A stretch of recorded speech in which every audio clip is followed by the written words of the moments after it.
Buenas tardes, profesor Bernardos. Buenas tardes, Gemma. Gracias por estar aquí de nuevo con nosotros Un placer. para abrir el curso político-económico más difícil de la última década, creo, ¿no?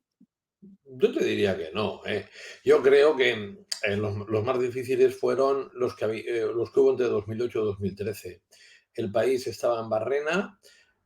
Teníamos, por ejemplo, entre 2008 y 2011, un gobernante completamente amortizado que no supo mantener sus ideales y teníamos el gran problema de que teníamos un pie dentro y un pie fuera de la zona euro. Por lo tanto, en aquel momento nosotros estábamos dentro de los que podíamos llamar los enfermos de Europa, ahora no. Ahora el gran enfermo de Europa es Alemania y nosotros pues podemos discrepar si tenemos un constipado, una gripe o algo un poquito mayor, pero estamos entre los mejores de Europa.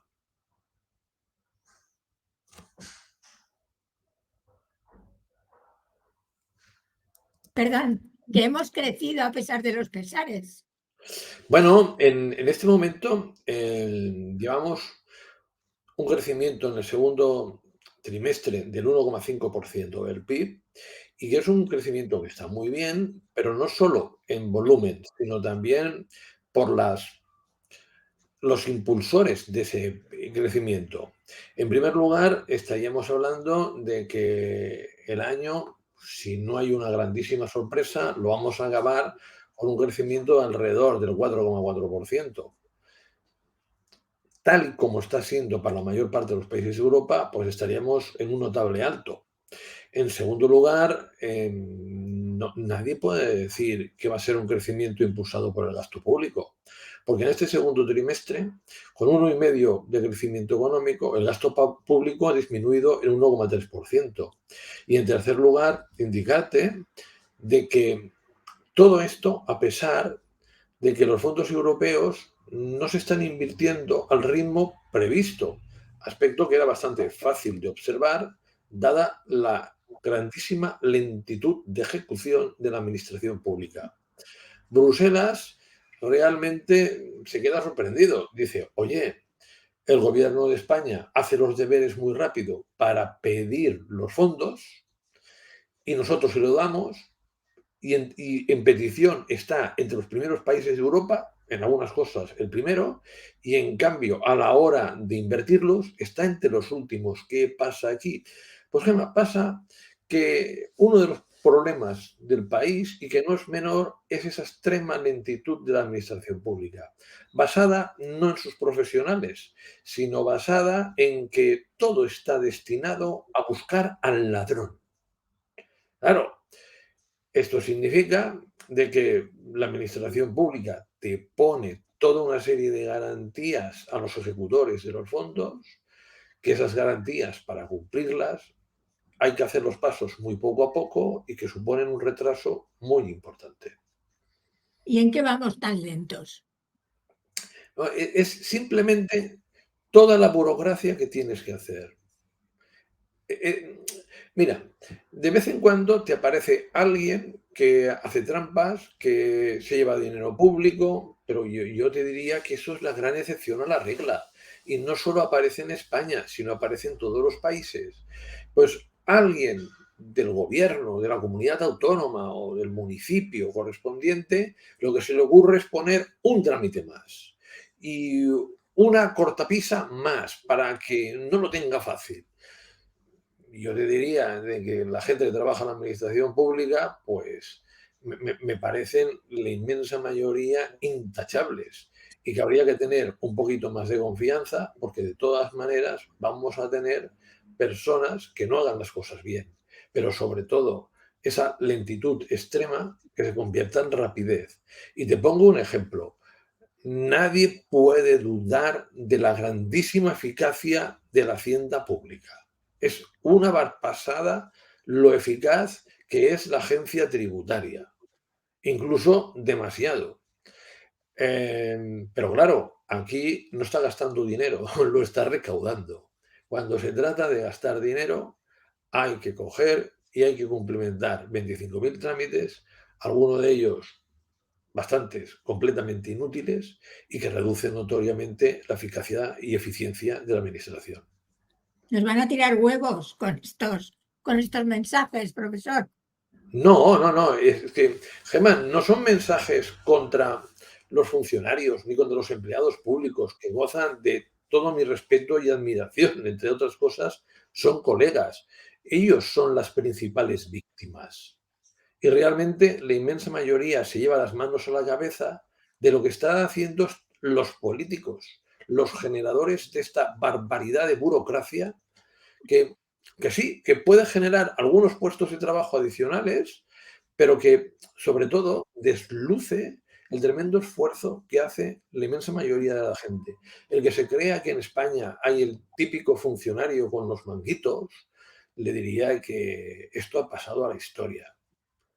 Hoy en día la cualificación profesional de los funcionarios es muy alta, hay muchísimos licenciados, graduados y personas que van a la administración pública porque tienen una oferta inigualable en tiempos de incertidumbre. Y en los últimos 15 años hemos vivido tiempos de zozobra, no tan, además de incertidumbre, que es un puesto de trabajo para toda la vida.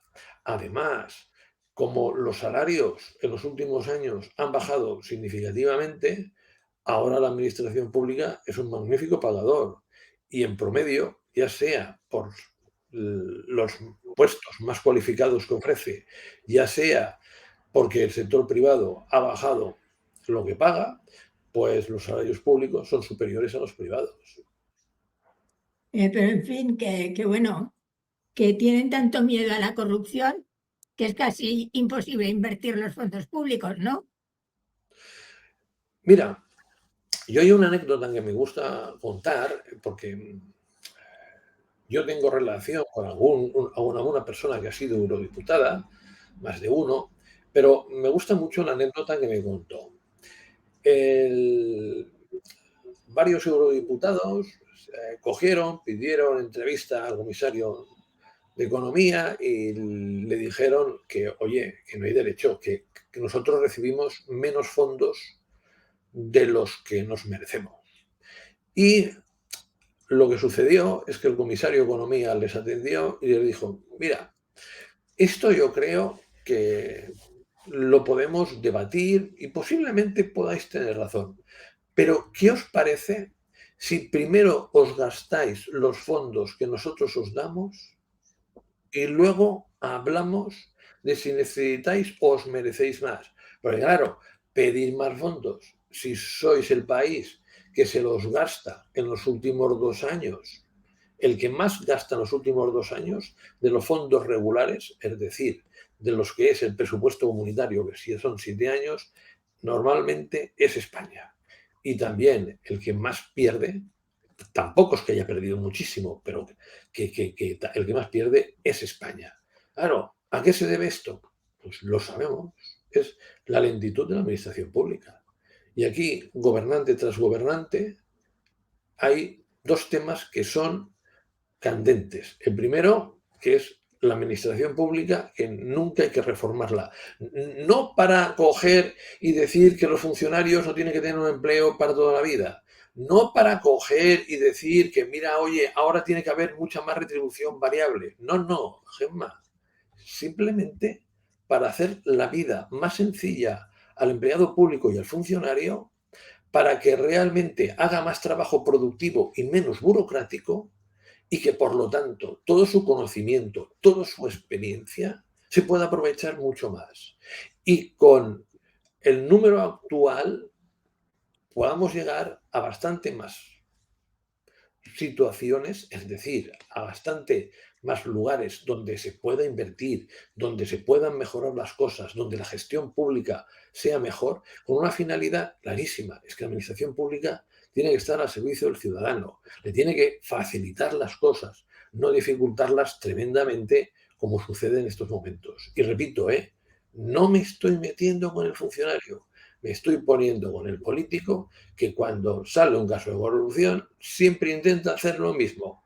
Una normativa, dos normativas, tres o cuatro zancadillas, a ver que el que quiera defraudar, que el que quiera meter mano en la caja lo tenga difícil. Pero esas 4 zancadillas no se le hacen solo a este, se le hacen a todos.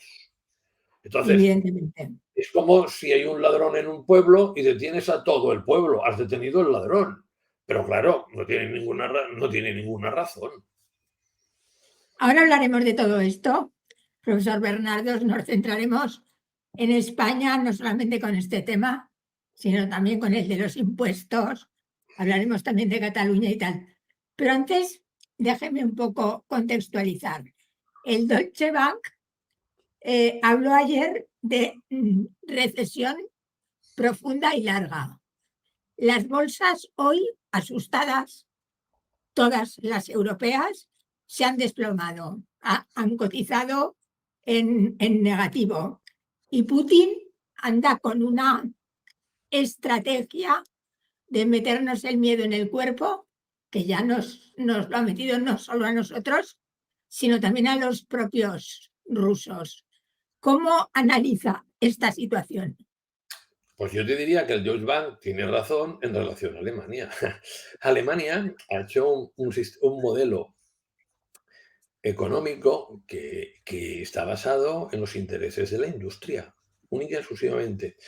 En un momento determinado, Schröder, allá por el año 2002, se dio cuenta de que el país no funcionaba, que la tasa de paro se estaba situando en el 10% y que tenía muy difícil volver a ganar las elecciones. Entonces se olvidó de la ideología socialdemócrata, se olvidó de todo aquello que había prometido electoralmente y le dio todo el poder a la industria. Él le dijo a Harz, que era el director de recursos humanos de la Volkswagen y también amigo suyo, dice, haz la reforma laboral que quieras, pero que disminuya el paro. Y el otro, alucinando, ¿de verdad? Sí, sí, sí, sí, sí. Y de aquí que Harz hace una reforma ultraliberal. Esa reforma significaba en un país como Alemania destruir el modelo basado en el estado del bienestar y en una intervención significativa del gobierno en las industrias, en lo contrario, que la industria intervenía en el gobierno y a partir de aquí los políticos se convertían en ventrílocos de la industria, traducían al pueblo lo que la industria quería. Y en esta ocasión, la reforma trajo que tú podías trabajar a tiempo parcial, por ejemplo, 20 horas por 400 euros, es decir, salario miserable.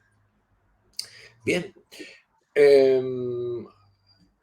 Schröder empezó a perder una elección tras otra en los diferentes lands, adelantó las elecciones generales, las perdió y llegó Merkel. Y Merkel es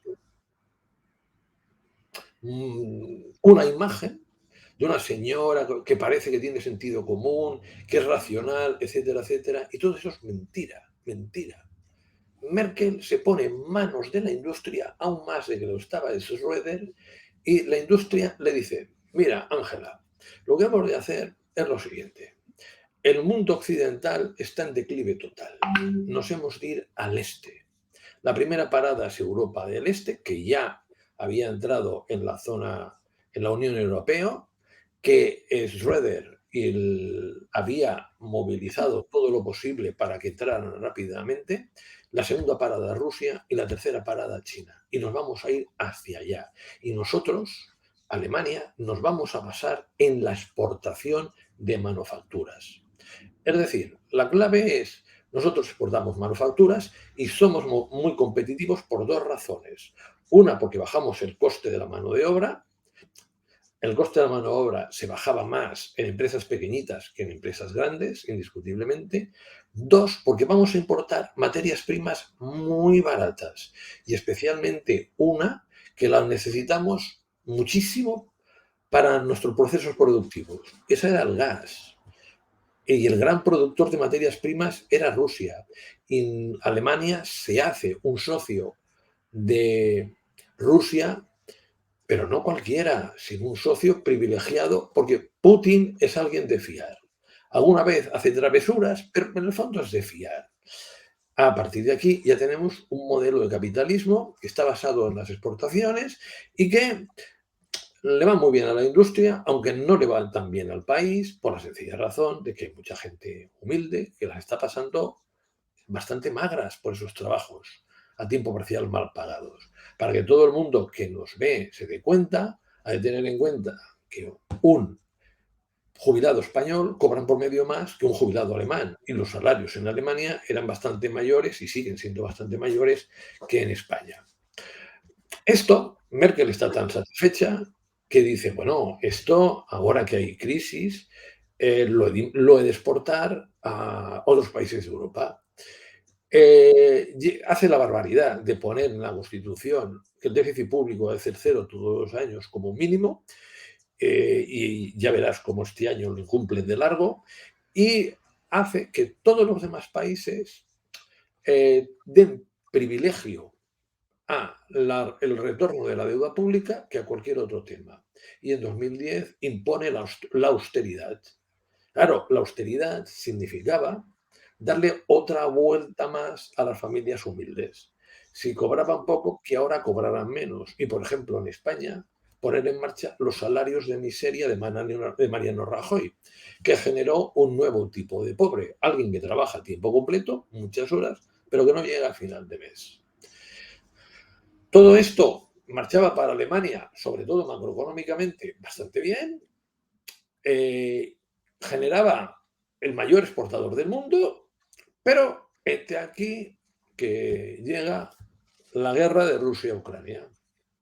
Y aunque Alemania ha presionado hasta la extenuación a Zelensky para que acepte la derrota y le ceda territorios a Putin para que le siga suministrando gas, tenemos un señor que se llama Biden que ha dado un golpe encima de la mesa y ha dicho que ni hablar, que él va a apoyar a Zelensky todo lo necesario porque esto significa evitar males mayores.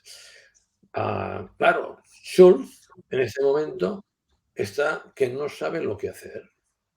Está realmente muy fastidiado y le está cayendo de todo cuando la gran culpable es Angela Merkel y anteriormente Schröder. Un Schröder que no ha jurado de su apoyo a Putin, lo sigue apoyando, porque ¿qué más da unas cuantas vidas humanas? Bastantes, muchas, si Putin me está haciendo de oro a través de lo que es sus posiciones en una empresa como Lukoil.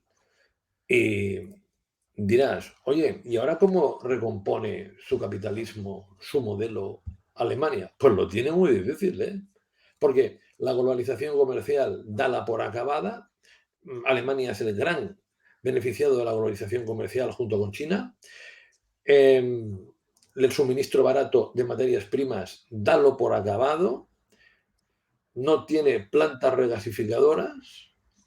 Y entonces, mira, este invierno no pasará, pero justito, justito, justito, si al final Putin corta el grifo del gas, porque después del 23 viene el invierno del 24 y no hay sustituto en la economía mundial para el gas ruso.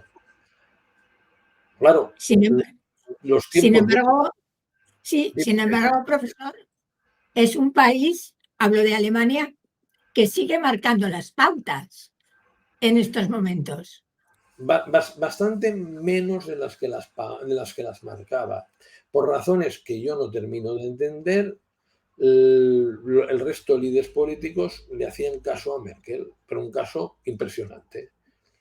Fíjate que von der Leyen, hay una von der Leyen con Merkel y otra sin Merkel, que el sistema de fijación de precios de la electricidad era eficiente cuando estaba Merkel. Ahora von der Leyen dice la verdad, es un desastre total y hemos de poner un tope al precio de la electricidad generado con las energías renovables y la nuclear.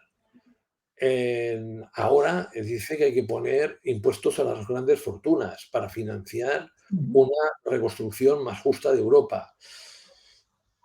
Pero el legado de Merkel es muy duro. Yo no he visto una política más sobrevalorada que ella y que haya hecho tanto daño a la Unión Europea y a muchísimas familias humildes que les ha provocado que durante muchos años las pasen canutas. Piensa que nosotros desde 2008 no levantamos cabeza, porque macroeconómicamente al final llegamos a recuperar los niveles de 2007, si la memoria no me falla, en 2017, pero no hemos levantado cabeza si lo consideramos en términos de economía familiar.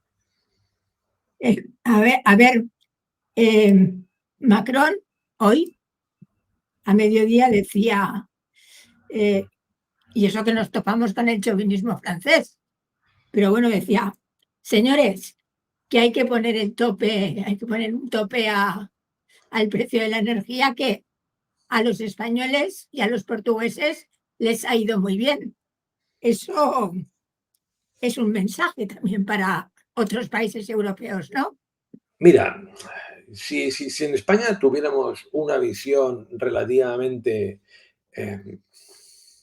sin prejuicios políticos, lo que podríamos decir que en materia de energía nuestro gobierno ha acertado bastante, mucho, y que se ha dado cuenta enseguida de los problemas. Oye, hay cosas del gobierno que a mí no me gustan, pero considero que realmente de todos los gobiernos europeos ha sido el que mejor lo ha visto. Primero, la ministra Rivera ya en el año 2021 pide cambiar el sistema de fijación de precios de la electricidad. Le responden que a dónde va, que ese es un sistema muy eficiente y que facilita una rápida transición energética. Cuando el problema que tenemos es que Putin reduce las exportaciones de gas. El gas se encarece porque es más escaso y al encarecerse el gas se encarece la electricidad porque el sistema de fijación de precio de la electricidad es tal que el precio más elevado de una energía, la producida con gas natural, fija el de todas las demás. Y esto hace brutalmente ricas y con unos beneficios súper extraordinarios a las eléctricas. Bien, esto cualquiera lo ve y te dicen que no, que oye, mira, que aquí lo que nos importa es la transición energética, nada más. Todo lo demás nos da igual. Hemos de coger y hemos de hacer cero contaminación lo más rápido posible. ¿Que esto significa que mucha gente va a la pobreza? Mala suerte. Y fíjate lo que tenemos. ¿Tenemos soberanía alimentaria? No, por supuesto, soberanía alimentaria no, porque claro, el agricultor y el ganadero contamina. Mejor que produzca lo menos posible. Ya lo importaremos. Por eso nos encontramos con que el trigo y otros cereales y otros alimentos nos han subido mucho de precio porque dependíamos muchísimo de Rusia y Ucrania. ¿Que somos soberanos energéticamente? No, por favor. Nosotros no tenemos ningún problema en comprarle gas extraído con fracking en Estados Unidos. Ningún problema. Ahora, aquí no lo haremos. Claro, yo cuando veo, Gemma, que en 1990 nosotros en Europa producíamos más gas que Rusia, mucho más gas, y hemos ido bajando la producción, porque claro, producir gas hay que extraerlo del subsuelo y tiene inconvenientes. Vale, de acuerdo. Pues mira, si consideras que tiene inconvenientes producir gas con fracking, pues puedes coger y favorecer las nucleares. Ah, no, las nucleares tampoco. Tampoco, porque puede haber un accidente. Es verdad, puede haber un accidente. Hasta ahora en Europa no hemos tenido ninguno. Y la seguridad ahora es mucho mayor de la que podíamos tener en el futuro. Tampoco. Es decir, estamos supeditados totalmente al exterior, a los pobres productores de fruta. Incluso hay acuerdos con el Magreb y con América Latina para que les hagan una competencia bestial. Porque lo interesante era que la industria alemana exportara. Y la industria alemana no exporta fruta, exporta manufacturas. Cuando yo veo Europa, permíteme, mira, nuestros gobernantes del PP y del PSOE, todos los que nos estarán viendo dirán, son muy malos. Pues posiblemente puedan mejorar. Pero si yo veo lo que ha hecho la Comisión Europea en estos últimos 15 años, que es un desastre total. En 2010 hunde a los países del sur. No somos soberanos energéticamente, ni nos acercamos, ni alimentariamente, ni tenemos una idea de dónde podemos mejorar la vida de nuestros ciudadanos, excepto el cambio climático. Y, sobre todo, esta hipocresía. No, te puede decir Merkel, Gerhard Scholz, a nuestros ciudadanos lo que más les importa es el cambio climático. Hay que luchar contra él. Y yo, sí, sí, yo lo compro, de verdad. Vamos a hacer políticas serias. ¿Y sabes quién es el país que más contamina de Europa? Alemania. El país que utiliza masivamente carbón. A los ciudadanos que les interesa mucho el cambio climático, pero luego lo dicen de palabra y no lo cumplen de hecho. Pero, en cambio, es fundamental que el agricultor produzca lo menos posible, ¿de acuerdo? Y le damos dinero para que produzca menos, pero no importa que cojamos y utilicemos carbón. Y tú me dirás, oye, pero si Merkel ha liquidado las centrales nucleares, ¿cómo es que ha dejado las de carbón? Ah, porque en aquel momento había el accidente de Fukushima.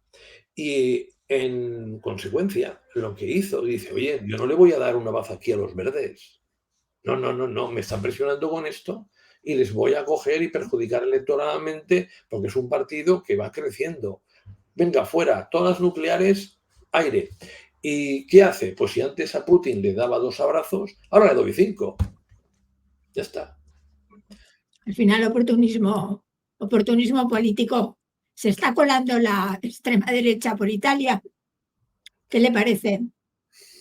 Mira, todo esto parte El de, populismo, ¿no? sí, sí, de la pasada década. Cuando tú te decepcionan, los socialdemócratas te decepcionan, el centro de derecha, votas a otras opciones. En Grecia votaron a Syriza, un desastre. Ya no lo han vuelto a votar y ha desaparecido. En Francia, lo que te encuentras es que la ventaja que tiene la extrema derecha es que nunca ha llegado al poder. Yo creo que si alguna vez tiene un cierto poder, los ciudadanos se darán cuenta de que realmente es una decisión equivocada. Pero el tema principal es que se está legislando desde hace mucho tiempo a favor de las grandes empresas y en contra de los consumidores y de las pequeñas compañías. Y a las pequeñas compañías, lo único que se les está diciendo es, dice, no, mira, tú puedes tener un modelo de negocio fácil, que es pagar muy mal a los trabajadores y tener costes de producción muy bajos. Hombre, no, esto no es lo conveniente. Hay empresas que son pequeñas y que exportan a todo el mundo. Y recientemente salía una que producía vajillas y que Christian Dior le hace un gran pedido por su calidad. Esto es lo que nos interesa.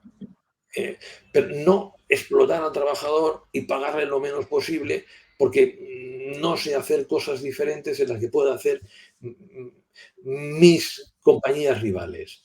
Claro, y el neoliberalismo, que existe desde los años 80, pero se aplica principalmente desde la década de los 90, tiene un lema.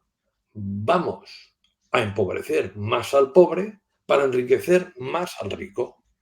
Y el tema es muy fácil. Dice, oye, ¿qué hemos de hacer? Mira, lo principal para enriquecer al rico es que éste pueda especular. Pero claro, es mucho mejor que especule, además de con su dinero, con el dinero de otros. Y para eso la gente le ha de prestar dinero.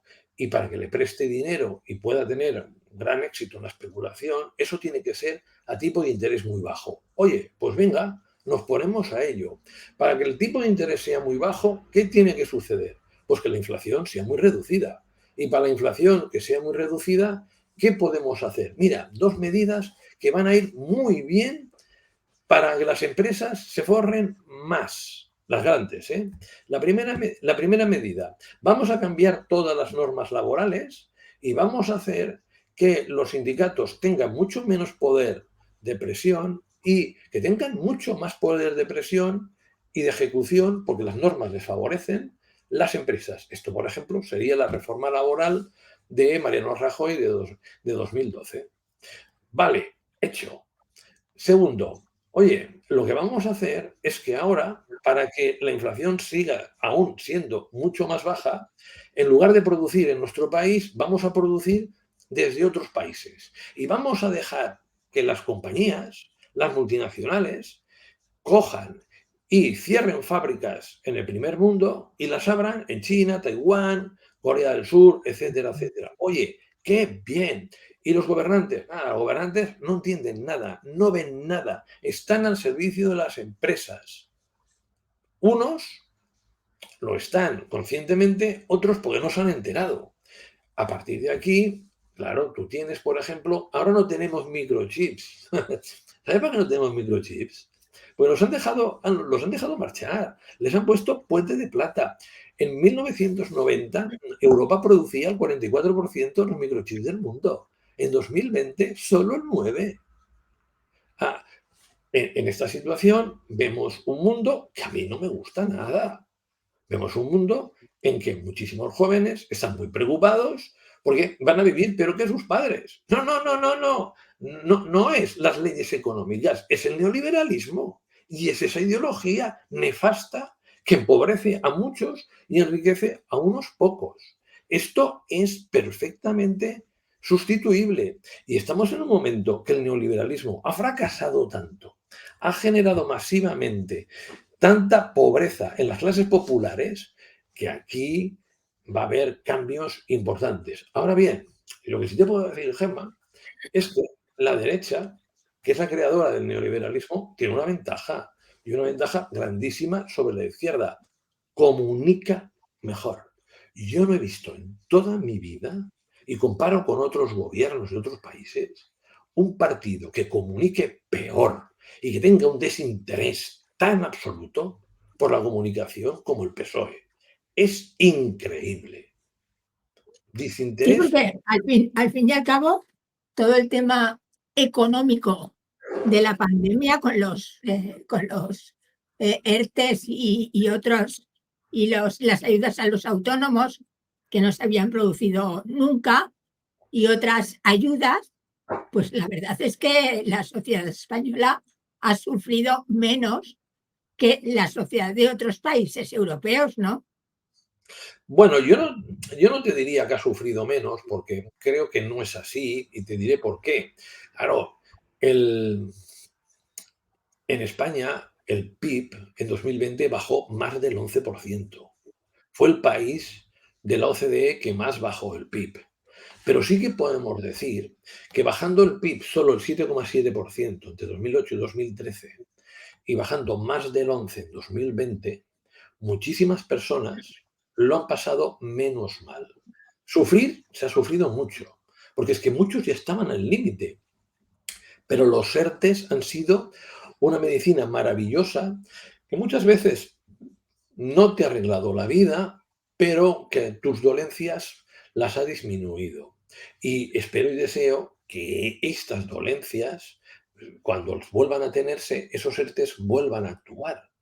Y en consecuencia, el de repente irse muchísima gente al paro, como en 2011, perdón, como en 2013, que nos quedamos con un 26,9% de parados, no se vea por ningún sitio. Y lo que sí ha existido es esta necesidad de aproximarse al más humilde. Ahora, yo me quejo mucho de Nadia Calviño. A mí me parece del gobierno la cara, Yolanda Díaz, con una preocupación por los humildes, con una preocupación por cambiar el status quo tremenda, y que me parece la mejor ministra del gobierno, y una ministra pésima como es Nadia Calviño, que parece que esté en un gobierno de derechas en lugar de uno de izquierdas, y que lo único que le preocupa es el déficit público. ¿Por qué? Ya me lo imagino. Me imagino que este es un paso intermedio para intentar ser comisaria europea y ha de quedar bien con Bruselas, y con Bruselas no quedas bien si tú te preocupas por los humildes, sino si te preocupas por el déficit público. A partir de aquí, sí, no obstante, te diré que me parece que el gobierno lo ha tenido muy difícil y que, desgraciadamente, en 2023 estas dificultades, más los apoyos de Rui Batasuna y los apoyos de Esquerra Republicana, los indultos a los políticos que estaban en la prisión catalanes, le van a pasar una factura muy elevada. Y no me extrañaría nada que Feijóo volviera. Es decir, digo que Feijóo volviera porque cuando veo a Feijóo es que me sale a la mente Mariano Rajoy y aquí ya veremos lo que pasa. Bueno, las elecciones son, no, bueno, está todo el mundo ya en campaña electoral, ¿no? ¿Qué, qué follón, hablando claro, profesor, hoy con el anuncio del impuesto al patrimonio de los ricos, ¿no? Es lo que tú has dicho, estamos en campaña electoral, la derecha económicamente solo tiene una medida, no tiene más medidas, es vamos a bajar los impuestos. Si estuvieran al 0% los impuestos te dirían, los vamos a seguir bajando y ahora la administración pública te dará dinero, no sabría dónde los sacaría, pero te diría eso, porque solo es esto. Y dicen, no, mire, es que ahora bonificamos al 100% el impuesto de patrimonio en Andalucía. Ah, muy bien. ¿Y a cuántos benefician? Sí, mire, beneficiamos al 0,2% de la población. Ah, ¿qué patrimonio tienen todos? Ah, mire, tienen un patrimonio superior a 1.100.000 euros. Ah, vale. Oiga, y el que tenía, por ejemplo, un poquito más de 1.100.000 euros, ¿cuánto pagaba? Pues 200.000 euros. Perdón, perdón, 200 euros, 200 euros anuales. Es decir, claro, yo estaría muy de acuerdo en que se suprimiera ese impuesto si pagaran 200.000, 40.000, 50.000, 20.000 euros una familia que tiene 1.100.000. Pero 1.100.000 y pagas 200 euros. Esta Claro, es porque, la gran profesor, contribución que hay que eliminar. permítame un paréntesis, porque claro, hay que explicar que cuando se habla del impuesto, de los impuestos a los más ricos, los ricos no suelen pagar el IRPF. Los ricos lo meten todo al saco del patrimonio, ¿no? Bueno, a los ricos ahora lo tienen más difícil, pero cuando tú tienes patrimonio puedes hacer diversas cosas, ¿vale? Por ejemplo, si lo tienes metido en una sociedad y esta es una SICAP, mientras tú, sobre todo, lo tienes allá, no te hace falta tributar porque no lo sacas de allá, ¿vale? La siguiente ventaja que tienen es que ya no te hace falta tener una SICAP. Si tu patrimonio viene derivado de la empresa familiar, mientras esté en la empresa familiar, pues tampoco tiene una afectación significativa, ¿vale? Entonces, aquí el tema principal es cuando tú tienes varios pisos, cuando tienes, pues bueno, lo que podríamos denominar mucho dinero en cuentas corrientes, dinero en depósitos, dinero en acciones, etcétera, etcétera. Aquí es donde está el problema y donde mucha gente, como tiene mucho, ha de pagar algo por patrimonio. Claro, si me dices, oye, los impuestos a los ricos, ultra ricos, se recauda mucho. No, no, no. Y esto les doy la razón. Por ejemplo, ha subido, el gobierno actual ha subido el IRPF y los que ganan más de 300.000 euros, el tipo marginal mayor ya no es el 45, sino es el 47. En el ahorro, los que por ahorro, por inversiones, reciben más de 200.000 euros, el tipo marginal ya no es el 23, sino es el 26. Y solo se han recaudado 339 millones de euros. Pero yo te diría que ya no es tanto por recaudación, sino por justicia.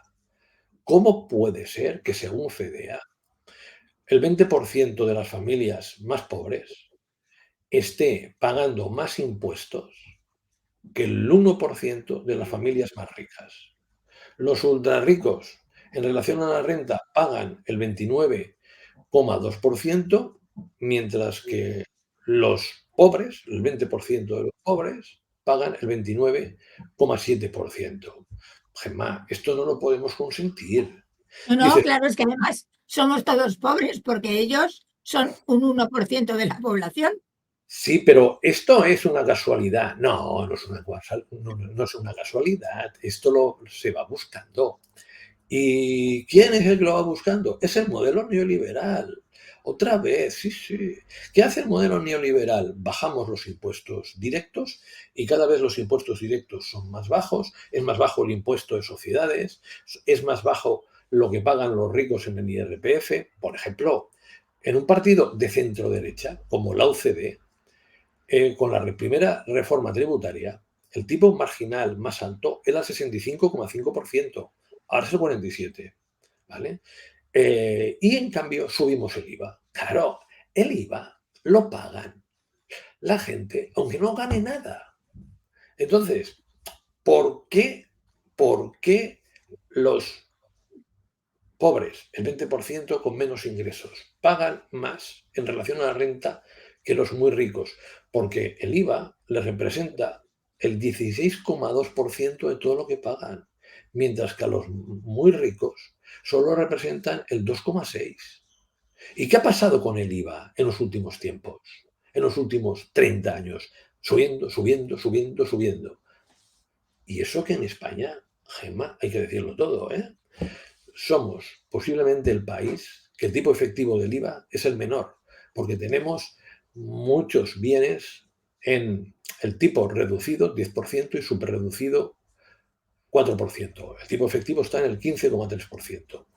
A pesar de esto, está muy claro que lo que vemos es contra las familias que ganan menos y a favor de las familias que ganan más. Pero fíjate, a las familias que ganan más, el IVA 2,6%. Solo. ¿Por qué? Porque, oye, todo lo que tienen es que no lo pueden gastar. En cambio, las familias humildes, todo lo que tienen y necesitarían más es para gastarlo, porque es que no llegan al nivel de vida digno que deberían por tener todo el mundo en España. Cierto, cierto. El mantra de algunos, de muchos, es que si les cobramos impuestos, no van a invertir. Oye, mira, pero si aquí en Cataluña lo sabemos muy bien, la burguesía que tenía industrias en este país y se las ha vendido en los últimos 30 años, lo que tiene ahora son inmuebles. Y esta inversión en inmuebles no genera prácticamente casi ningún puesto de trabajo. Entonces, ¿qué quieres que te diga? A mí me parece muy bien, ¿eh? Me parece muy bien que si nos encontramos con personas que tienen un elevadísimo patrimonio e invierten y generan riqueza, oye, que se les exonere parcialmente de algunos impuestos, porque estos señores con su riqueza están contribuyendo. Pero si lo que me están haciendo es especular, o lo que sí me están haciendo son inversiones conservadoras que les permiten mantener el patrimonio, pero cuya creación de empleo es prácticamente nula, para nada. Oiga, yo estoy encantado que haya muchísimos ricos e incluso tratarlos diferentemente en materia de empresa, en materia de impuestos, si lo que nos ofrecen es más puestos de trabajo y bien pagados a la población. Si esto fuera así, viva los ricos. Pero, Gemma, cada vez esto es menos. Y sobre todo, me gustaría que con todo esto del neoliberalismo y con lo que hemos visto, es que llegamos a un momento en que hay muchísimas empresas que te dicen que son tecnológicas y en las cuales pierden dinero a tope y que lo único que hacen muchas veces es explotar al trabajador puro y duro, los riders. Por ejemplo, Globo. ¿Cómo puede valer más de 1.000 millones de euros una empresa que pierde 454 millones, que posiblemente no gane dinero nunca y que su gran know-how es coger y pagar mal a los repartidores y no quererlos de ninguna de las maneras, tenerlos en plantilla y pagarles la seguridad social? ¿Esto es la nueva economía? ¿Estos son de verdad los nuevos empresarios que nos tienen que decir cómo hacer las cosas a todos los demás? ¿O son los nuevos explotadores? Le ha caído una buena multa. ¿Cree que la pagará? ¿Que rectificará? ¿Qué hará? Bueno, Globo ya principalmente el accionista es alemán, que es Deliveroo, y supongo que sí, porque hasta el momento, como los tipos de interés eran bajos y como no ofrecía rentabilidad la renta fija, lo que hacían muchos inversores era incrementar su perfil del riesgo y invertir en estas empresas. Muchas veces estas empresas no eran vendidas a otra empresa que fuera bien o que tuviera beneficios. No, no. Se vendían entre sí y, mira, al final acababan ganando dinero. Y acababan ganando dinero los inversores, principalmente porque todo este tipo de empresas quedaba súper respaldado en la bolsa. Claro, dices, oye, pero ¿esto qué es? ¿Cómo puede ser que sobrevivan mucho tiempo empresas que no ganan dinero? No, es que aquí se ha hecho un capitalismo de amiguetes en empresas tecnológicas respaldadas por fondos de inversión, que yo te compro una, tú me compras otra y vamos haciendo. Casos de éxito es que son muy pocos. Y veremos bastantes multimillonarios en Wall Street que es contadas las ocasiones que han creado una empresa y ha ganado dinero. La mayoría de las veces la han vendido antes de ganar dinero y en muchas de esas ocasiones esa empresa no la ha llegado a ganar nunca. Oye, por ejemplo, WeWork. WeWork son coworkings, es decir, espacios de trabajo compartidos. Eh, La valoración de WeWork ha caído en picado, pero su creador está forrado. No hay ningún problema en que haya hecho tener pérdidas cuantiosas a muchos empresarios, perdón, a muchos inversores.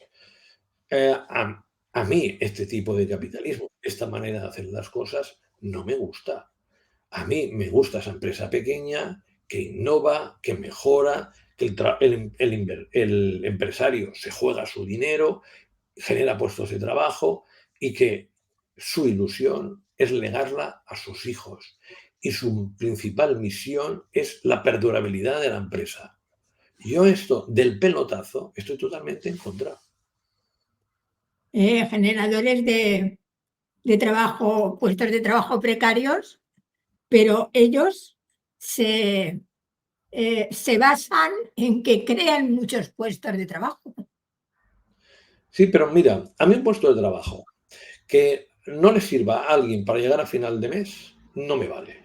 Por eso me gusta tanto la labor que ha hecho la ministra Yolanda Díaz, que entre otros de sus hechos destacados está la subida al salario mínimo.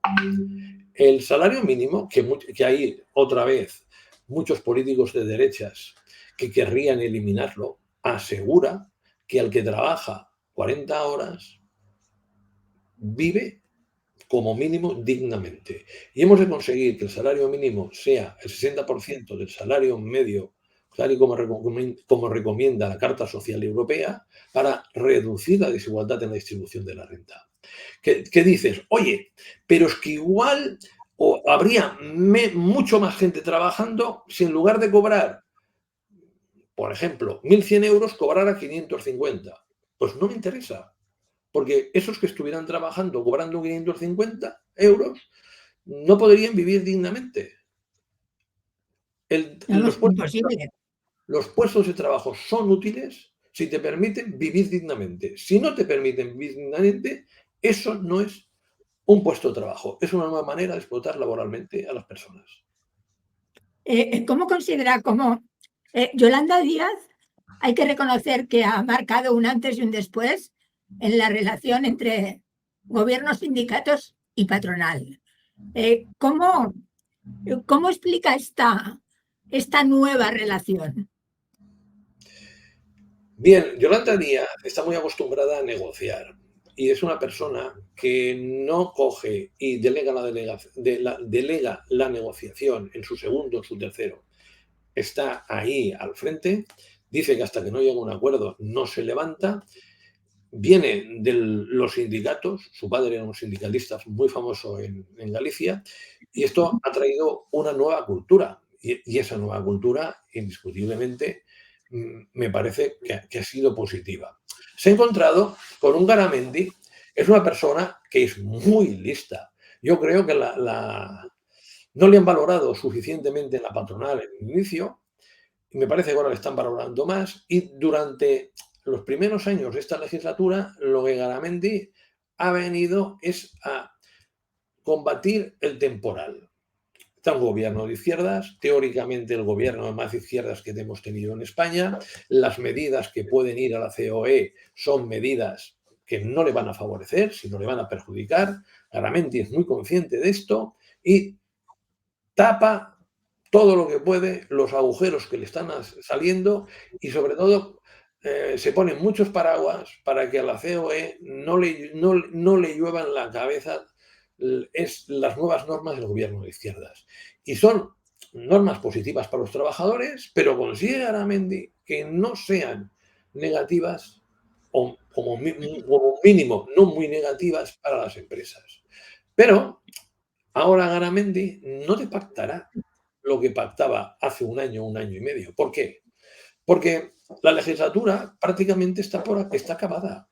Entonces, Garamendi dice, oye, yo voy a pactar ahora subidas salariales con los trabajadores que sean ponerles una cláusula de revisión salarial. No, no, no, no. ¿Por qué? Porque creo que va a venir Feijóo y cuando venga Feijóo, el viento ya no me soplará a la cara, sino me soplará de cola. Y todo será mucho más favorable hacia mí. Y claro, porque si yo acepto cláusulas de revisión salarial, lo que a mí me puede pasar es que tenga que pagar en 2023, en 2024 o en 2025 incrementos salariales del 4 o 5 o incluso del 6%. Dudo que sean del 6%, pero existe esa posibilidad. Entonces, no hay pacto de rentas. Y aquí ha sido imposible de coger y de mejorar la situación. Entonces, ahora Yolanda Díaz lo tiene imposible, porque la patronal ha puesto una línea roja que también es la de los sindicatos. La línea roja de la patronal, no a las cláusulas de revisión salarial. La línea roja de los sindicatos es sí a las cláusulas de revisión salarial, cuando la inflación supera los salarios aumentados en un año. Entonces, no tenemos pacto de rentas, pero lo que sí que podemos decir es que salarialmente en este país los trabajadores y los sindicatos han dado un ejemplo impresionante. Gemma, 2,56 han subido los salarios en promedio de aquellas personas que tienen un trabajo y está respaldado por un convenio. 2,56. La inflación hasta el momento media este año es un 9%. Por lo tanto, los trabajadores han sufrido una pérdida del 5,9%. La mayor pérdida que yo me acuerde desde que España entró en la Comunidad Europea. Eso era en el año 1986. Y la situación es que probablemente el año que viene seguiremos perdiendo poder adquisitivo. Pero yo espero y deseo que cuando la inflación vuelva a su nivel normal, que yo considero que lo hará en 2024 como muy tarde, ese poder adquisitivo perdido lo recuperemos. Porque podría ser muy fácil por mi parte decir, no, si la inflación ahora está al 10,3%, lo que hemos de hacer es subir los salarios al 10,3%. No, porque esa subida salarial provocaría que la inflación no fuera temporal, sino que duradera, es decir, que durara bastante más que lo que la actual durará y, en consecuencia, lo que se observaría es una gran pérdida de puestos de trabajo. Y el gran drama, el principal drama, es cuando las personas pierden el puesto de trabajo. Y aquí, Gemma, yo me quejo del gobierno en que en las clases más humildes debería haber sido más generoso, más subvenciones, más ayudas y centradas básicamente en ellas, con una finalidad de que esa inflación excesiva no les haga de reducir de 3 comidas a 2, no les haga que estén comiendo prácticamente y cenando sopa y patatas. Y tú dirás, bueno, esto es lo que comíamos en los años 60, pero no hemos de volver a los años 60 del siglo pasado. Es cierto, es cierto. Déjeme volver. ¿Está ahí? Sí, sí, estoy aquí, estoy aquí. Déjeme volver un momento a los impuestos, sobre todo a la performance esta que se ha montado entre las comunidades autónomas, sobre todo el Partido Popular, por esa lucha por la bajada de impuestos. ¿Qué opina de esto, de que las comunidades autónomas se enfrenten de esta manera? Es normal. Si yo, mi leitmotiv principal, mi política económica número uno es la bajada de impuestos, y veo que puedo coger y puedo marcar que yo los bajo y otros no, pues de esto voy a generar una campaña electoral brutal. Una campaña electoral primero para las autonómicas y luego para las generales. Esto parte de que se le deja, imagínate, voy a poner un símil, en el fútbol, a Cristiano Ronaldo jugar, además de con los pies, con la mano. ¿Vale? Pero a Messi, que es Cataluña, no se le deja. Entonces, evidentemente, si ya era un privilegiado, pues ahora esto es tremendo.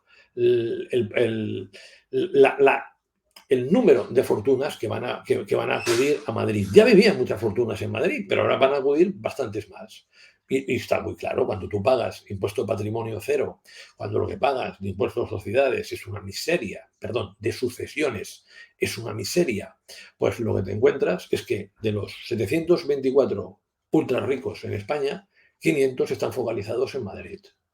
Entonces, tú quieres decir ahora que vas a ser como Madrid y que Málaga se va a convertir en Madrid bis. Juanma Moreno y te dice que cogiendo y reduciendo el impuesto de sucesiones, perdón, el impuesto de patrimonio, lo vas a lograr. Claro, alguien se me enfada en la red, pero le digo, es que Málaga no es Madrid. Málaga es una ciudad maravillosa, es la ciudad emergente de España en los últimos 20 años. Su alcalde del PP, Paco de la Torre, ha hecho un trabajo magnífico, está atrayendo a empresas multinacionales, pero la distancia es muy elevada. Y lo que dice Juanma Moreno es una excusa, porque lo que quiere es prácticamente ofrecer a Feijóo una ayuda para llegar a la Moncloa y marcar el paso a los demás pretendientes de las presidencias de las comunidades autónomas, de que ellos van a hacer como Madrid y Andalucía, y aquella familia humilde va a pagar menos impuestos. Porque la ventaja que tiene la derecha, y que la izquierda no lo sabe hacer, es que la familia humilde cree que esas medidas le van a beneficiar a ella. Que gracias al PP no va a pagar impuesto patrimonio. Oiga, que usted no tiene 1.100.000 euros. Que usted no paga patrimonio en ninguna parte del país. Por favor. Como otra cosa. Mira, en Asturias, de impuestos sucesiones, yo desde mi perspectiva, se paga excesivamente. Y el gobierno socialista en Asturias se ha pasado con el impuesto de sucesiones. Pero en la mayor parte del país, una familia que herede un piso y 30.000 euros no paga impuesto de sucesiones. Y todo el mundo se cree que le tocará pagar impuesto de sucesiones. Y repito, el caso más claro es Asturias. También hay alguna otra autonomía que para mí se pasa.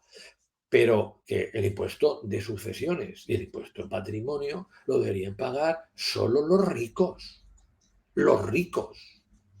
Porque no son impuestos cuya principal finalidad es la recaudación, sino la justicia tributaria. Oye, si tú tienes la suerte de que te cae un patrimonio de 10 millones de euros porque tu padre lo ha heredado, lo ha generado, y tienes esa suerte, oye, recompensa un poco a los que no han tenido esa suerte, gracias al sistema impositivo, pero un poco. No te pido que les des 1 millón ni 2 millones. Oye, con 10 millones, igual 40.000, 50.000, 80.000 euros. A mí me parece que hay dos tipos de impuestos: los que recaudan y los que contribuyen a la justicia tributaria. Los que contribuyen a la Lo que justicia sí, tributaria sí, sí, afectan siga. principalmente a los ricos Y como afectan principalmente a los ricos, lo que te dicen los economistas de derecha es, para lo que recaudas, mejor que no los pongas. No, no, no, no, no, no, no. Que el sistema tributario no ha de ser fácil de recaudar, que es lo que ha caído últimamente. El sistema tributario ha de ser, sobre todo, justo y ha de ayudar a los que menos tienen y ha de hacer que sean generosos los que más tienen.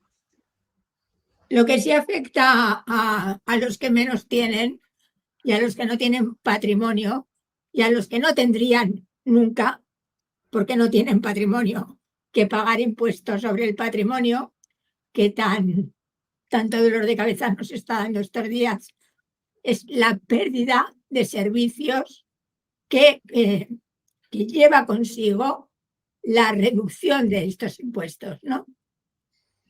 Es evidente, es evidente. Y claro, son las familias que más necesitan los servicios públicos los que realmente tienen problemas. Pero, a ver, yo voy a vender dos cosas diferentes. ¿Cuál crees que vende más? Yo voy a vender que si yo gobierno voy a bajar el impuesto sobre la renta.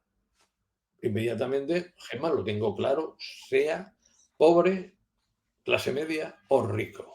Voy a pagar menos impuestos.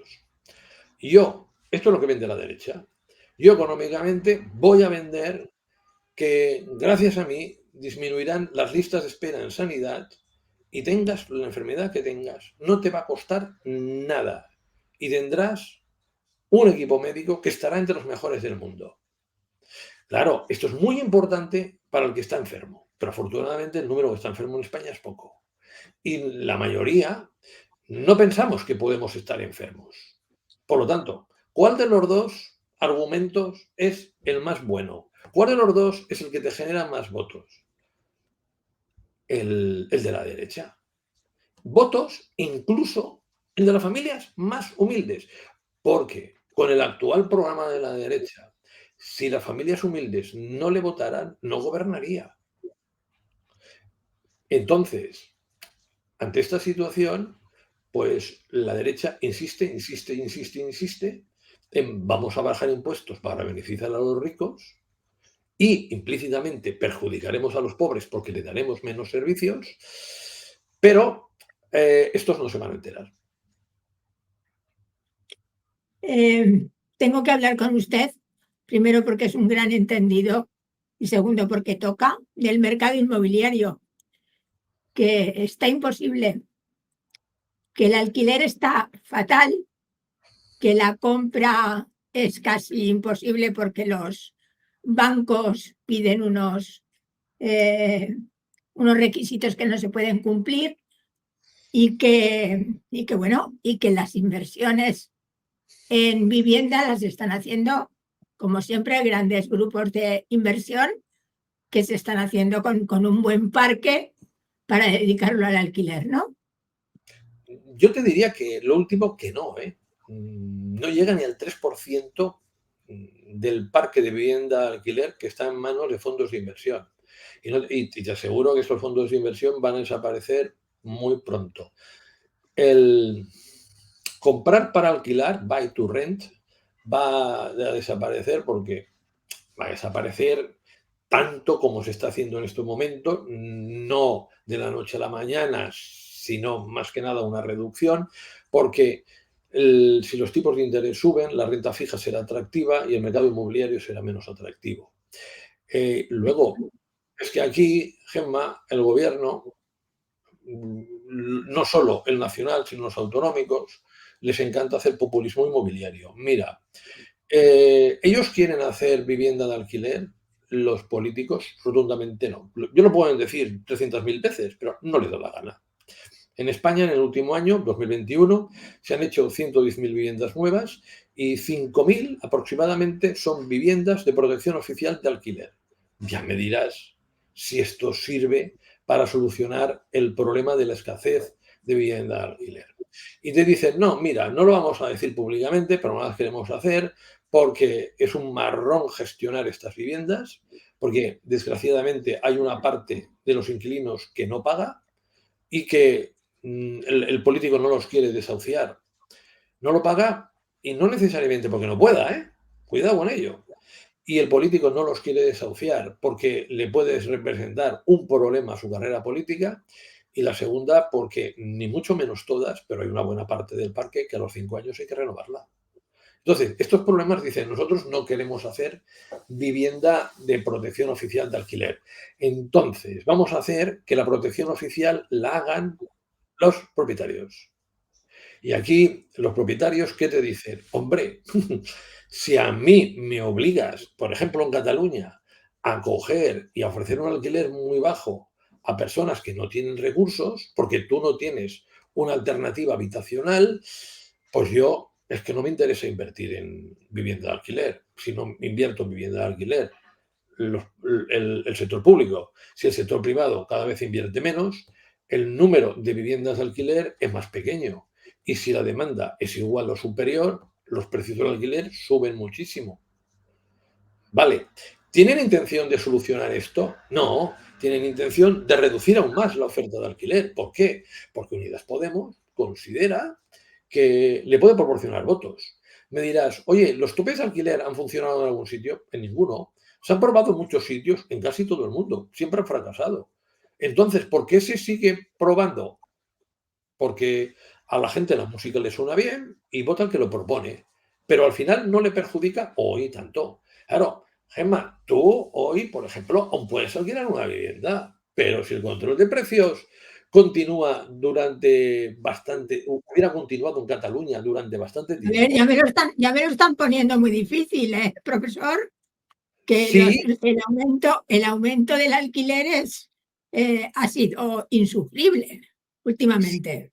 yo estoy de acuerdo que las viviendas de alquiler en España, para lo que cobran los españoles, son muy caras. Estoy de acuerdo que la solución está en el sector privado, no en el público, porque hemos esperado muchos años que el público actuara y no quiere. Estoy de acuerdo en que hay que ofrecerle incentivos al sector privado para que ponga más oferta y facilitarle las cosas, y para que ponga una mayor oferta a menor precio. Pero claro, si yo, por ejemplo, soy un propietario y tú me dices, mira, y yo no te voy a pagar más de alquiler, sino te voy a pagar menos. Pero la administración pública te paga el seguro del hogar, te paga el seguro de impago. No tienes que declarar en lo que cobres en la renta. No tienes que declarar, no tienes que pagar el impuesto de bienes inmuebles, porque la tienes para alquilar y me estás sustituyendo a mí en la función social. Y cada 15 años te pago el 50% de la reforma del piso. Y la rentabilidad que todo esto me da como propietario es un 4,5-5%. Te aseguro que más del 80% de los propietarios que yo conozco te lo firman. Porque el principal propietario, no los fondos, que actúan de otra manera. El principal propietario de viviendas de España, que es un profesional de clase media, media alta, lo que quiere es que le vayan dando los inquilinos un dinero y no preocuparse por nada. Por nada. Si tú cumples estas características, verás que cuando tengas que renovar el contrato de alquiler, te lo pueden subir, pero te lo subirán bastante menos que si viniera uno nuevo. Claro, pero los propietarios se sienten muy maltratados y con toda la razón del mundo. Mira en este momento. En este momento nosotros compensamos a las gasísticas porque no están cobrando el precio de mercado. Y son grandes empresas y han comprado el gas Argelia bastante por debajo del precio de mercado. Por lo tanto, están ganando beneficios suplementarios. En cambio, ahora hay un tope a los alquileres del 2% y a esos propietarios les compensamos. Ah, no, esos no. Y oye, ¿por qué compensas a las gasísticas y no compensas a los propietarios? Que puede haber algunos que vayan muy ajustados porque están jubilados, reciben una pensión propia del autónomo y el dinero, en lugar de pagar cotizaciones sociales, lo destinaron a pagar la compra de 2 o 3 viviendas. Bueno, porque esos propietarios a mí no me presionan, en cambio las gasísticas no me dejarían vivir. Así es la vida. ¿Y esto cómo se arregla? Porque Pues claro, la mayoría de los jóvenes están sin sin casa, sin posibilidad de independizarse, y la mayoría y muchísima gente que estaba alquilada, pues está buscando piso porque les han subido el precio. Gemma, no, está comprando muchísimas jóvenes vivienda. Vale, no la están comprando en Barcelona y Madrid, pero claro, si una vivienda me cuesta, que es un barrio obrero, 90.000 euros en Lleida, oye, si yo cobro 1.500 euros y mi pareja 1.500 euros, la puedo comprar fácilmente, ¿eh? Y el precio medio de las viviendas en España no llega a los 150.000 euros. Se sitúa holgadamente por debajo. Entonces, cuidado. Claro, si yo soy joven, por ejemplo, y vivo en el Eixample, Sagrada Familia de Barcelona, y quiero vivir con mi papá y mamá cerca, pues sí, lo entiendo que no lo puedo pagar, pero oye, yo me acuerdo cuando fui a vivir, cuando me casé con mi mujer con 27 años y la vivienda en la que vivía, que tenía 50 metros y que para entrar en el lavabo primero entraba uno y luego entraba el otro, porque no cabíamos. Y estábamos contentísimos y luego ya mejoramos. Entonces, Roma no se conquistó en un día. Y lo que sí que vamos a observar que el mercado inmobiliario, que ha tenido un grandísimo boom porque se han puesto a comprar la clase media y alta a tope viviendas, en los próximos tiempos ese boom va a desaparecer y vamos a ver o una estabilización del mercado con estancamiento de precios o una ligera caída.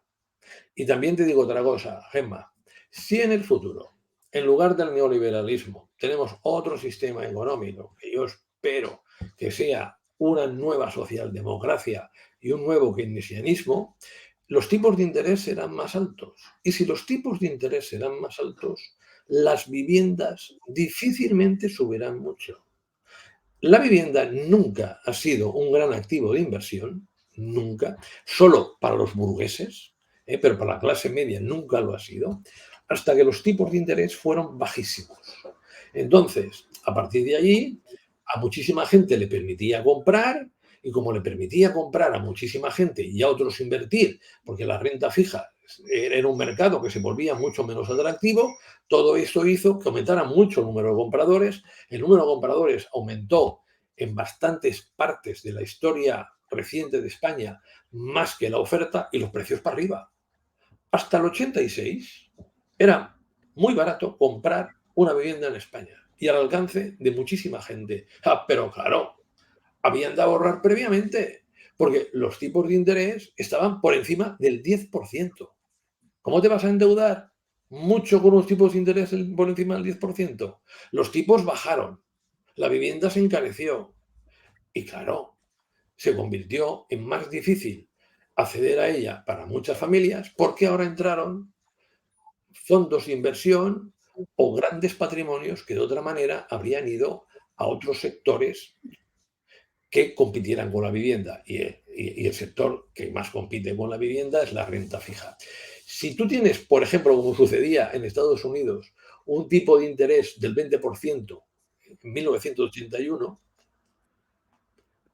¿prefieres un bono del Estado que te da el 20% o prefieres alquilar una vivienda que te da el 5%? ¿Prefieres un bono del Estado que te da seguro el 20% o jugártela con la bolsa? Newsweek, si la memoria no me falla, en aquel 81 dijo, la bolsa ha muerto. Vaya, me gusta terminar siempre mis entrevistas con usted dándole un repasito a Cataluña, profesor.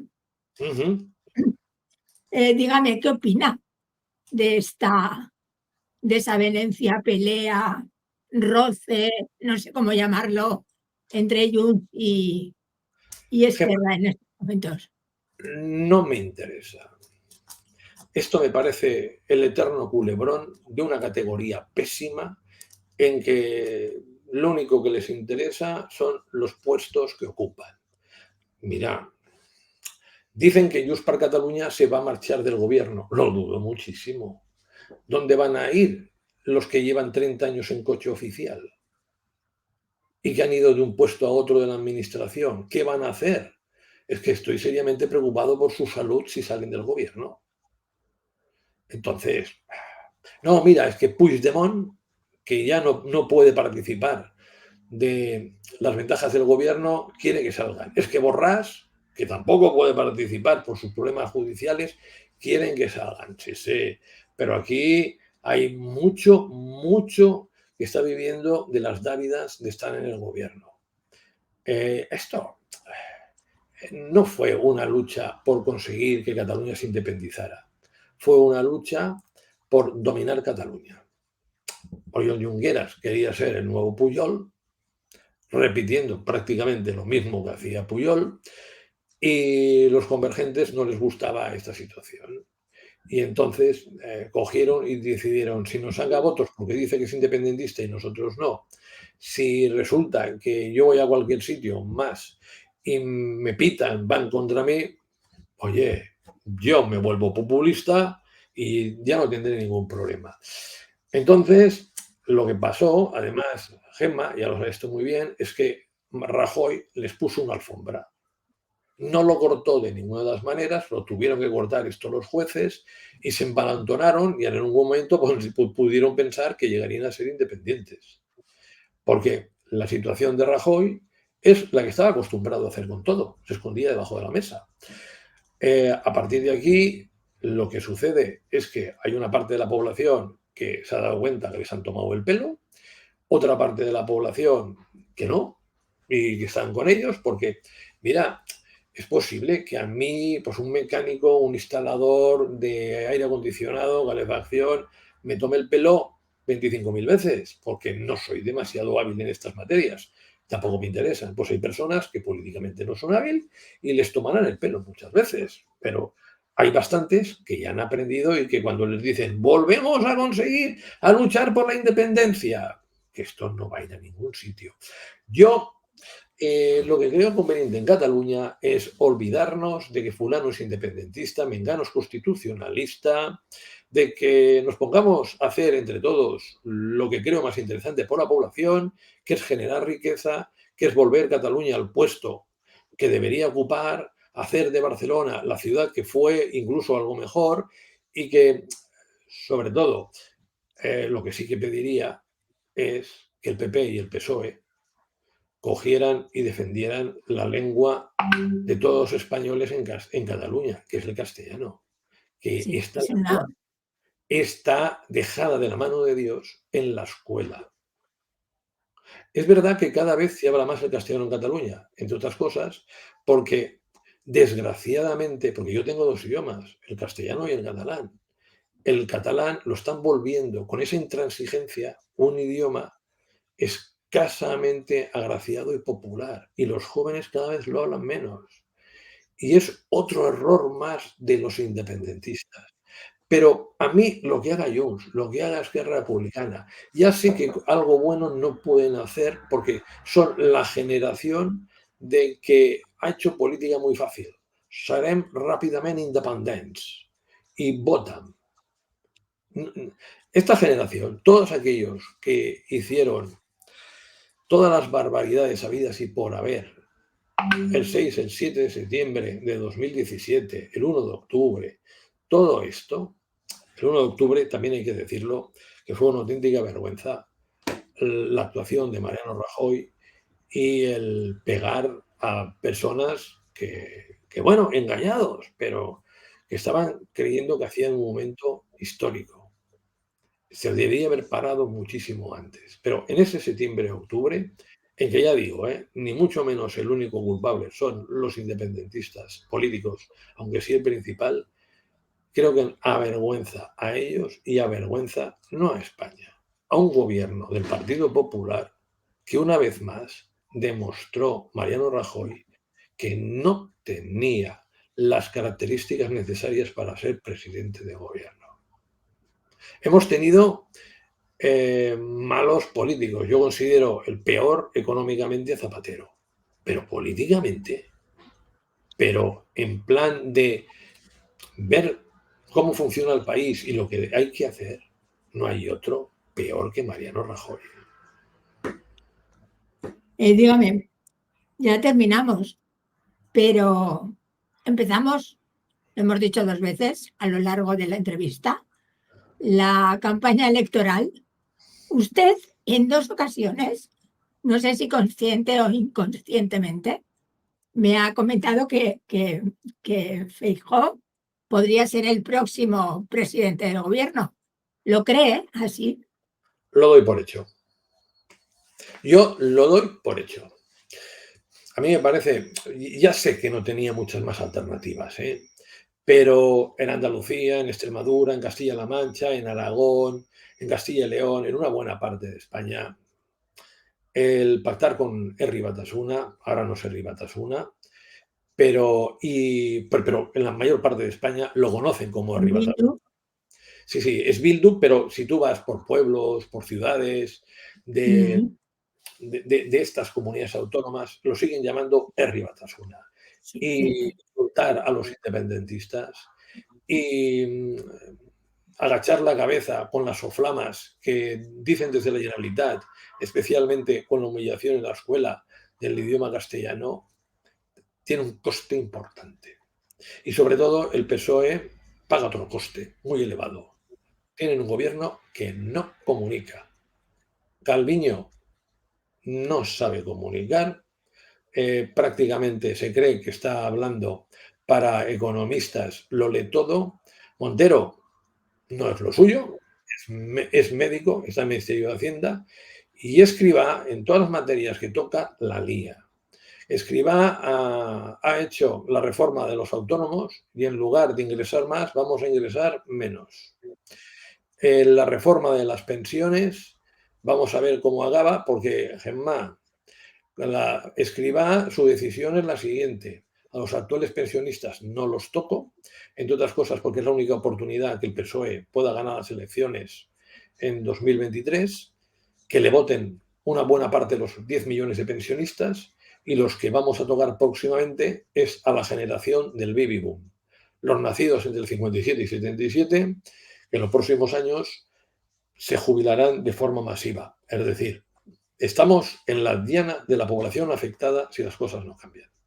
Pero sí, yo intento ser sincero y coherente. Hombre, yo prefiero siempre un gobierno de izquierdas que uno de derechas, pero me temo que vamos a tener un gobierno de derechas. ¿Cree usted que Pedro Sánchez considera que ha terminado su obra? Pedro Sánchez no ha hecho ninguna obra, ha hecho un ejercicio de supervivencia. Lleva sobreviviendo en el alambre todo el tiempo y ha ido haciendo diferentes opciones y dando diferentes opiniones según sus necesidades públicas del momento. Si yo tuviera que decir quién tiene un programa electoral o un programa de gobierno para múltiples años en el actual Ejecutivo, te diría que es Yolanda Díaz. Aunque yo no la votaré, es la persona que más me gusta. El gobierno, la parte del PSOE, ha ido trampeando. Encuentro muchísimo a faltar la falta de ideología del PSOE. No puede ser que sea una gestora y en un momento como el actual, que hay una lucha ideológica tremenda, en que el nuevo keynesianismo le gana la partida al neoliberalismo, no lo estén sabiendo ver ni estén sabiendo hacer llegar a la población lo que supone y lo que les va a cambiar la vida si ese nuevo keynesianismo realmente domina en bastantes países. Porque significa más clase media, menos pobres, más igualdad en la distribución de la renta, menos muy ricos y puestos de trabajo más seguros, porque cada vez más serán más indefinidos y menos temporales. Y sobre todo, muchos menos falsos autónomos. Podría dar la sorpresa a Yolanda Díaz, de todas formas, ¿no? No, no lo creo. No lo creo. Si ella hace una opción personal y va sin Podemos, no va a ningún lado. Y yendo con Podemos, está muy desgastada el partido y además Pablo Iglesias no le va a poner las cosas fáciles, sino que se lo va a dificultar todo lo posible. Entonces, ya te puedes imaginar que el escenario es este. Ciudadanos desaparecido, Vox en caída libre, personas que votaron al PSOE se pasan al PP decepcionados por los temas políticos y también por la lucha contra la inflación. La derecha se engrandece, la izquierda se empequeñece y además lo que observamos es que los votos se concentran en el Partido Popular. Claro, Feijóo, que no sé si lo sabrá hacer, solo tiene una cosa que hacer, callarse. Porque cada vez que habla de economía, la fastidia. Quizás ha llegado demasiado, quizás se ha venido demasiado pronto de Galicia, ¿no, profesor? No lo creo. No lo creo. Ahora, posiblemente, muy posiblemente, cuando veamos lo que hace Feijóo, si mi tesis, que es Mariano Rajoy bis, se cumple, añoraremos mucho a este gobierno de izquierdas que tiene luces y tiene sombras, que lo podría haber hecho mejor, pero lo podría haber hecho peor, pero que sobre todo para las familias más humildes ha sido, principalmente por Yolanda Díaz, un buen gobierno. Bueno, todo se verá. En cualquier caso, siempre ocurrirá lo que queramos que ocurra, que para eso votamos. Exacto. Profesor, ha sido un placer tenerlo, como siempre, en este mes de septiembre, que siempre hacemos como un repasito al principio del curso. Muchísimas gracias. Gracias a ti, Gemma, y un abrazo y me voy corriendo, que tengo una reunión en los viernes. Yo también trabajo por la tarde fuera de donde estoy. Estoy en mi casa y me voy a una reunión con una empresa que a través de la Universidad de Barcelona la asesoro. Gracias por atendernos. Un placer. Adiós. Buenas tardes. Adiós, José.